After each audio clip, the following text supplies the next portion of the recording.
So since I'm sure I'm going to have to be critical at some point in something of this game, I want to log my objectivity because of the haters out there, and just, you know, to be fair to the game. What things I feel have improved in The Witcher 3 from The Witcher 2. And the big one for me so far is the exploration of the game world.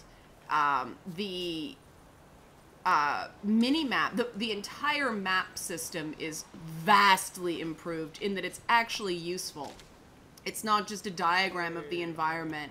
It's actually, you know, a place you can set objectives and navigate effectively instead of going through these really awful artificial tunnels like in the last game.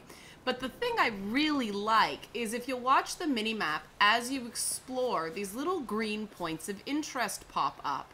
And that prevents a really, really annoying grindy mechanic from the previous games where you had to trigger your Witcher sense every 5-10 feet.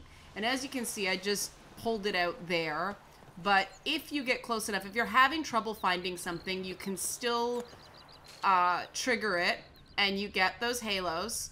So you've still got that option, but the map makes it more, to me, closer to the experience of what a highly trained, genetically mutated super soldier would be able to sense in his environment while navigating it.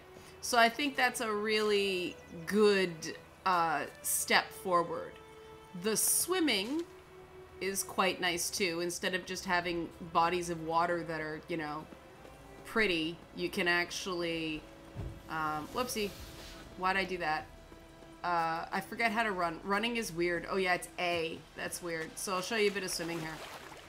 Swimming is pretty cool. A horse? Why did that prompt me for the horse? And as you can see, there's stuff under the water as well. And there are things to find under here. I'm not sure if I've sort of picked them all out. But this in and of itself is pretty nice. And you've got a decent depth gauge. I don't know what that... I got a little vibration on the gamepad here. I'm not sure why. Oh, that's a down. Okay, how do I go up? I'm just praising you, swimming. Don't be silly. Okay, we're going up. We're going up. We're going up. Alright. That's pretty deep water.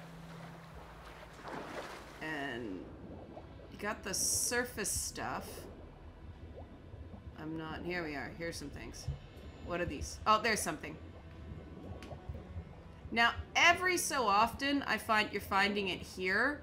You get a thing that is difficult to pick up. There we are. And as you can see, this is a bit of an issue, a bit of a flaw in the nav that while you're moving, you get the prompt and can't execute it. You have to sort of go and stop right there.